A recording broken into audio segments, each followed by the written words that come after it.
Oh boy, the grand entryway to Candy Kingdom, Candy Castle.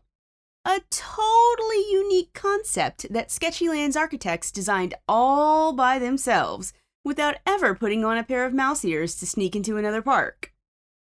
In Candy Castle, you enter through the candy gift shop.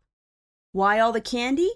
Well, in this sketch we'll be covering carbohydrate classification, the names and structures of some of the most important carb molecules.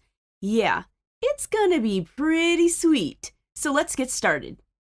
Carbohydrates are organic compounds composed of carbon chains bound to hydrogen and oxygen. Carbohydrate means watered carbon, which you can remember with this carb H2O cooler full of the carby water also known as soda. Woo! Candy by the sack! The next best thing to candy by the truckload.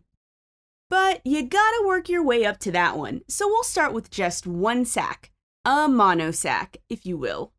This represents monosaccharides. Monosaccharides are carbohydrate monomers, and as such cannot be hydrolyzed into a simpler molecule. Monosaccharides are also called simple sugars. Simple sugars can be classified based on the number of carbons they contain. Carbs with 3 carbons are called trioses, 4 carbons make a tetrose, 5 is a pentose, and 6 is a hexose. See the pattern? Number prefix followed by ose. Kinda sounds like O's, so to remember that oses are sugars, we've got this sugary barrel of candy O's. Carbs can also be classified by the identity of their most oxidized functional group, aka which carbon has the most bonds to oxygen molecules.